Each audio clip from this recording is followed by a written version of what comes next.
परम प्रेमय शिशि ठाकुर मोर जगत जननी शिशि लक्ष्मी माँ परम पूज्यपाद शिशि बड़दा आज भरोसा आचार्य देव ठाकुर परिवार सभी समस्त चरण मोर अनंत कोटि प्रणाम।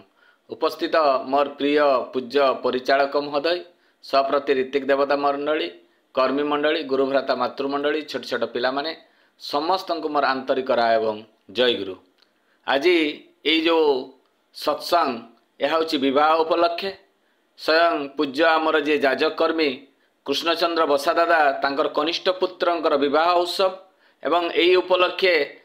सत्संग तेणु यही दुई दंपति चिराई हूँ दीर्घायी हूँ शतायी हूँ एवं तांकर पारिवारिक जीवन सुखमय हो या ही परमपिता निकट में मु प्रार्थना जनाई। जहाँ भी हो जेहेतु विवाह उपलक्षे मु आलोचना करी शास्त्र रे अच्छी पुत्रार्थे क्रियते भार्या अर्थात सुसंतान उद्देश्य करा जाय विवाह एवं परम पूज्यपाद शिशि बड़दा कहते जदि पुत्र बापर ना रखिला से कि पुओ ताले यही जो विवाह शिशि ठाकुर कौन कहते जे विवाह उपलक्षे शिशि ठाकुर बाणी कौन रही जे शिशि ठाकुर जो मिशन रही जे मनीष तैयारी कारखाना एवं ये मनीष तैयारी हेबि केमिति ए मनीष तैयारी पूर्वर सुसंगत विवाहर प्रयोजन जदि प्रयोजन ही न था ताहले ए सुसंतान माने आसीबे नहीं। तेणु तो विवाह को शिशि ठाकुर अनुकूल चंद्र कहते उन्नयन और सुप्रजनन यही तो विवाहर मूल जेमिति सेमिति विवाह करी कर नाई तुमे भूल। तेणु विवाहटी दुईटी जिनिस रहिबो गोटे हैला उन्नयन आउ गोटे हैला सुप्रजनन। शिशि ठाकुर अनुकूल चंद्र जेतेबेले प्रथम भाववाणी देइथिले से भाववाणी रे कहिथिले जे आमी चाहि शुद्ध आत्मा ताले এই शुद्ध आत्मा आसीबो कोउठु। तेणु शुद्ध आत्मा पाई दरकार सुसंगत विवाह जेते पर्यंत मनीष सुसंगत विवाह करी नाही सेते पर्यंत ता गर्भरु भल संतान आसीबो नाही। किंतु आज जेतेबेले आमे देखुचे ए विवाहटा पूरा भ्रष्टाचार हो जाइए आम घर भीतर को ख्रीस्टियान रो संस्कृति प्रवेश कर जाइए मुसलमान रो संस्कृति प्रवेश कर जाइए चूल्ही मुंड को आमर विदेशी खाद्य सब प्रवेश कर गलानी ताहले आमे विदेशी संस्कृति को आमे बेसी फॉलो करूचे। आज जो पवित्र गोटे बंधन विवाह ताकू आमे भूली जाइछु मेहंदी लगेवा मुसलमान मानकर संस्कृति आज आमे मेहंदी रसम करी चलिलुणी एवं हल्दी रसम कलुणी एगुड़ा सब मुसलमान माने सेमने कॉन्ट्रैक्ट मैरिज करुथिले एवं से कॉन्ट्रैक्ट मैरिज रे जदि तांकर किछि कारणवशत असुविधा होउतला ताकू तलाक भी दे दउछले एवं रिंग सेरिमनी गोटे चली रिंग सेरिमनी हूँ ख्रीस्टियान मानकर संस्कृति एवं विवाह बेसी दिन रुहे ना अल्प दिन भितर विवाह विच्छेद हुए एवं किछि दिन परे तांकर पुणी आउ थे विवाह हुए किंतु हिंदू सनातनी धर्म रे अच्छी थरे विवाह कले मरण पर्यंत रहिबा को पड़े थरे विवाह कले मरण पर्यंत रहिबा पई पड़े एवं 7 जन्म पर्यंत प्रतिज्ञा करिथाय जे मु तमको ही पाइबी। भारतीय संस्कृति केते उन्नत आमे ए मूर्ख भलिया करूछु मेहंदी एवं रिंग सेरिमनी आ भारतीय संस्कृति केते उन्नत आमे ता जाने केते पवित्र केते देवादेवी को साक्षी रखिक आमर जो विधि विधान नियम नीति को पालन करिक विवाह हुए यही जिनसटा आज आमे भूली जाऊँ। आज विवाह समय रे बेदी उपरे मदमांस खाई चढ़ी जाऊँ बीड़ी सिगरेट टाणी देछु 33 कोटी देवादेवी से विवाहर बेदी उपरे थांती एवं से बेदी रे गुरुजन माने थांती तांको साक्षी रखी विवाहटी हुए किंतु आमे देखिला बेलू को अपभ्रष्ट कर दउछे विवाह गोटे खेलना कर दउछे। आज तेणु आज बाहागर पूर्वर देखा जाए झील एवं पुओ आलिंगन करी फोटो उठे बाहागर जो दिन हुए से दिन पार्टी बाहागर दुआर सामने फ्लाक्स गोटे तैयारी हुए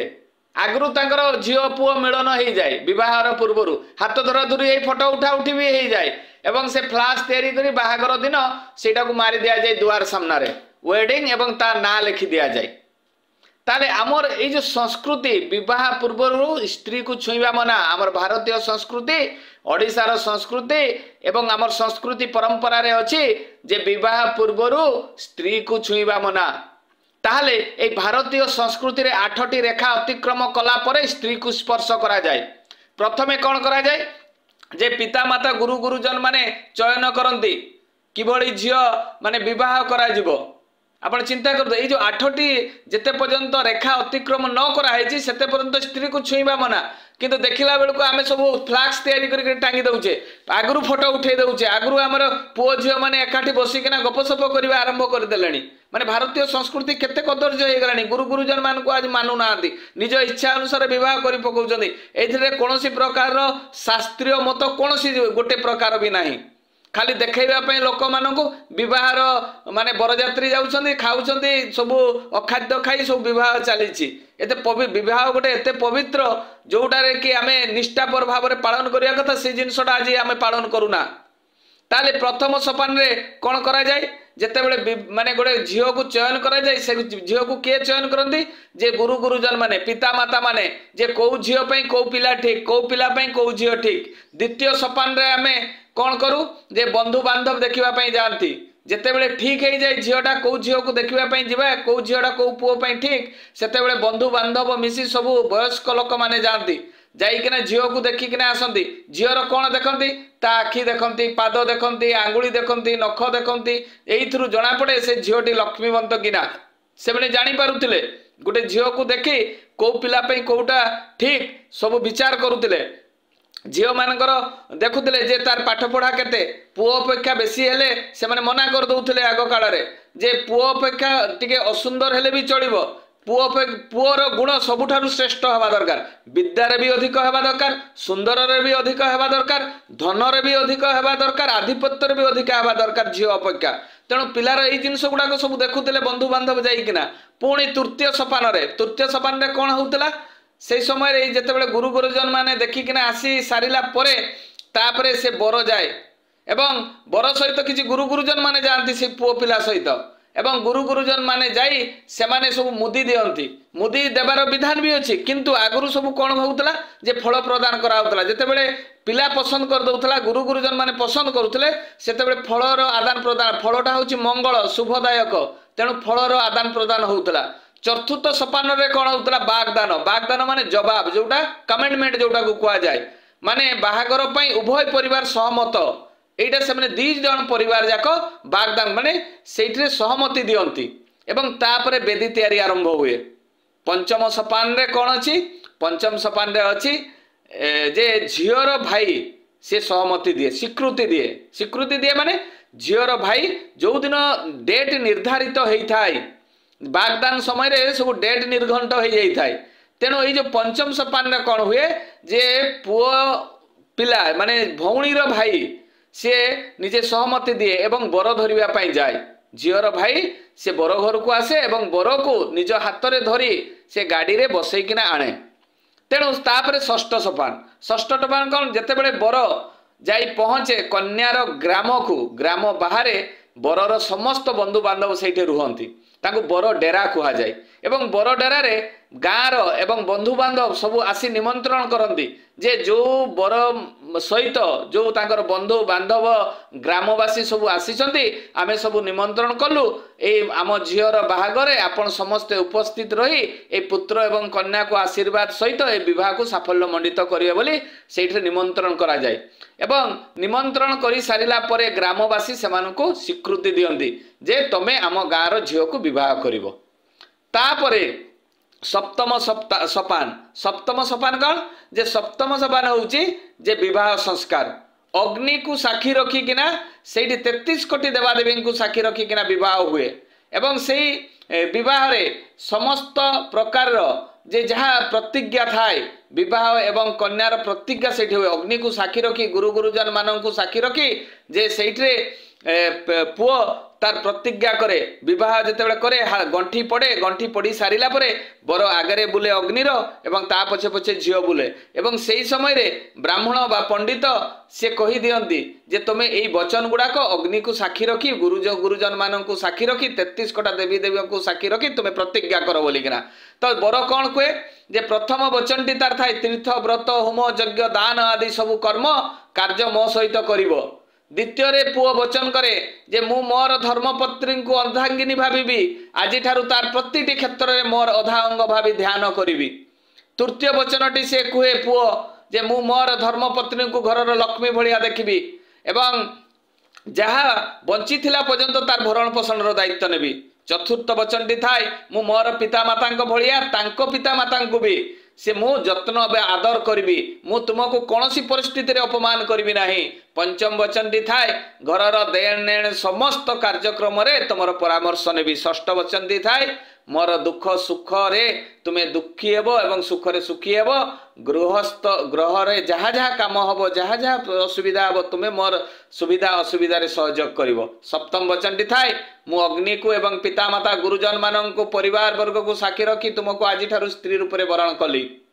ये हला पिला तार अग्नि को साक्षी रखी प्रतिज्ञा करे से भाया कन्या मध्य प्रतिज्ञा करे। यही जिनस गुड़ाक आम भूली जाइए अग्नि को साक्षी रखी 33 कोटी देवादेवी को साक्षी रखी आम प्रतिज्ञा जो करते युड़ाक आम मन रुहे ना। बह पर आम स्वामी स्त्री भितर झगड़ा शाशु शशुर को किए सेवा करना दियर नणंद परिवार जत्न नब नहीं झगड़ा लगे जमी बाड़ी झगड़ा लगे पिला मानू पिटब मार स्वामी को माने देवता को छाड़ी दियो तो से स्वामी सहित डेली झगड़ा लगे। एगुड़ाक आम प्रतिज्ञा जो गुड़ाक कर सब आम भूली जाइचु एगुड़ाक कहीं पालन करती ना कहीं एगुड़ाक मन भी रुहे नहीं। तेणु जो विवाह समय कन्या कौन प्रतिज्ञा करे तीर्थ व्रत होम यज्ञ आदि सबु कर्म तुमको साहाय्य करी मोर प्राणर सहित सहयोग करी। द्वितीय वचन टी थाए शाशु शशुर दियर नणंद परिवार वर्गर सेवा जत्न करी एवं तांकर विश्वास रे केबे बाधा देबी नहीं। केते गुरुत्वपूर्ण कथा कौन शाशु शशुर आज बहु माने सेवा करुछंती दियर नणंद मान परिवार वर्गर सेवा जत्न करुछंती। आज तो जासिला माने कहीं जदि तांका घर को बहुत लोक आछे खाइबा पई देई हेबनी विभिन्न प्रकार नौटंकी आजिकार बहु माने करुछंती। ताले देखंतु अग्नि को साक्षी कौन करथिले किंतु देखिला बेले तार उल्टा आपण माने काम करुछंती। ताने देवादेवी को ताने आपण मानु नाहंती काहेकि तांको सामना रे आपण प्रतिज्ञा करथिले किंतु सेटा मानु नाहंती। तृतीय वचन टी जड़े कन्या कौन करिथाय आपणकर आज्ञा पालन करी स्वामी को कहे आपण जहाँ आणवे सबुथिरे संतुष्ट हबी। आज जदि गोटे सावित्री व्रत रे भल शाढ़ी टी न आसिला तापाई झगड़ा आज जदि ता डिमांड टी फुलफिल न होला तापाई झगड़ा कौन ये प्रतिज्ञा अग्नि को साक्षी रखी कौन भांडामी। चतुर्थ वचन ताने कौन थिला आपणक सुखरे सुखी दुखरे दुखी आपणकर सुख दुखरे सहायक हेबी। पंचम वचन टी थाए मु स्नानादि समस्त श्रृंगार धारण रूपक मन वचन गर्भरे आपणकर साथी रही माने ता माने कौन मु जो सजबाज हेबी ओनली मु स्वामी पाई किंतु आमे कौन करूचे आमे सजबाज होउचे मार्केट रे शो हेबा पाई।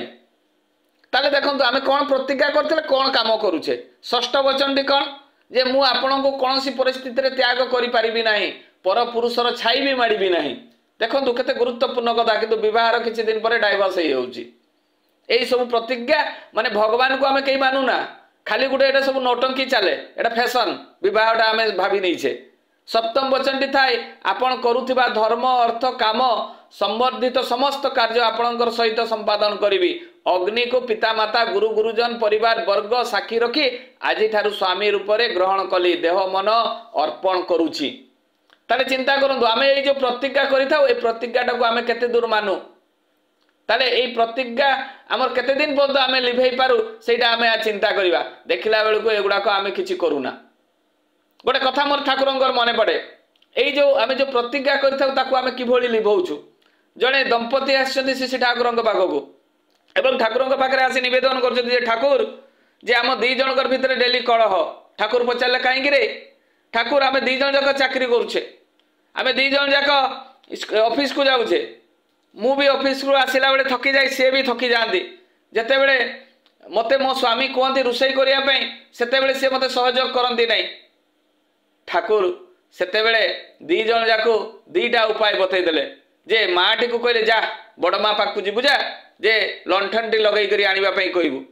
से माटी जाइछि लंठन लगे करी आनिबा पई कहिछि बड़ माँ को किछि अजर आपत्ति रे माँ बड़ माँ आनी लंठन टी लगे किना ठाकुर सामने रखीदेले एवं ठिया हेले ठिया होला परे ठाकुर को जे दिन दीपटे लंठन टा लगे करी आनिछे जा लिभेई करी नहीं जाओ किछि भी आपत्ति कले नहीं लंठन टा नहीं गले एवं नहीं किना रखीदेले से माटी से आश्चर्य हो गला जे स्वामी प्रति भक्ति केमिति करा जाए से जिनसटा से शिखीगला एवं तांको स्वामी को नहीं ठाकुर गले गोटे अपरिष्कार जगार बुली आसवाई जिते बड़े अपरिष्कार जगह को जिते बुलवाई जाइछन्ति ठाकुर जोठी जोठी पाद देइछन्ति ए भाई जनक भी मध्य सही जगह पाद दे दे चली किछि बाट गला परे ठाकुर पुणी फेरी आश्रम को आश्रम रे बसिकिना ଯେତେବେଳେ ଆଶ୍ରମ को माने भीतर को पशुचंदी से समय से भाई जन को कहते ठाकुर जे देखिल तुम पादरे कौन मैला लगी कि नहीं कहीं मो पादर तो किसी मैला लगी ठाकुर कहते से भद्र व्यक्ति जनक कहते ठाकुर आपण जोठी जोठी पाद देइथिले मु भी सेठी पाद देइछि ताने मो गोडरे मैला लागिबो केमिति ठाकुर कहले ताई तुम दुई जनकर जदि तालमेल न रुहे ताहले झगड़ा हबो जदि तुम स्त्री चाकरी करूछि ताहले बा तमे भी कौन ऑफिस को जाउछ तुम्हें दी जन को सहायता हेले कामटी सहज हेबो झगड़ा हेबो नहीं जदि तुम्हें पुओ पिला भाली जदि गर्व अनुभव करिवो बा ता सहित झगड़ा करिवो ताले सी भी थकिकिना आसथिबो से करि पारिबो नहीं एवं सी जेहेतु झियो पिला जे स्वामी को देवता बोली कि पूजा करिवा दरकार तांकर प्रत्येकटी कथा को मानिवा दरकार एवं तांकर प्रत्येकटी कर्म रे सहायता हेबा दरकार तांको केबे भी इग्नोर करिवा कथा नुहे दी जन दंपति बुझी पारिछंती ताले एइथुरु आमे शिकिबा कोन जे जो प्रतिज्ञा आमे करिथिले सातटा वचन प्रतिज्ञा करिथिले जने स्त्री रो जहा जहा कर्तव्य से निज जीवन चरित्र रे पालन करिवो एवं जने पुरुष जहा जहा कर्तव्य सेटा को जीवन चरित्र रे पालन करिवो ताहाले जाई किना ए परिवारटा सुख शांति निरामय रे रहिबो एवं इष्टों को बाद देई जदि कोन विवाहिता पुरुष बा नारी जदि काम करे कोनोसी जिनिसटी सुसंगत होई परिबो नाही तेनु एई जो विवाहटा जदि सुखमय शांतिमय हेबा पई चाहे ताहले प्रथमे ठाकुरंकर आइडियोलॉजी को निज जीवन चरित्र रे पालन करिबा जेते बेले निज जीवन चरित्र रे आमे पालन करिबा ताहले जाई करी हमर जीवनटा वैवाहिक जीवनटा सुखमय हेबो तेणु एई जो विवाह जो आमे आज दिन विवाह दिन ए विवाहर सरी जाइछि ए दुई जन दंपति किभଳି ठाकुरंकर आइडियोलॉजी को निजे जीवन चरित्र रे पालन करी निज जीवन को धन्य करिवे एवं ए संसार को ससंतान जननी हेबे एटा ही परमपिता निकट में प्रार्थना बहुत सप्रति ऋतिक दादा माने अपेक्षा करी रही सस्तैनी होल्डर पिला एवं सस्तैनी होल्डर जने माँ को तेणु यही देवता माने से गर्भरे लैंड करेंगे जो गर्भटी निरामय सुस्थ एवं ईश्वरमय तेणु आमे ईश्वरमय ही रहिबा देखिए तुम घर को सब देवता माने ही आसीबे जा भी हो यही दुई दंपति शतायु हूँ दीर्घायु हूँ चिरंजीवी हूँ एवं कृष्णदार परिवार रे जो माने अच्छा समस्ते दीर्घायु हूँ शतायु हूँ निरोग रुहतु या कही मोर वक्तव्य शेष करुच्ची जय गुरु दादा।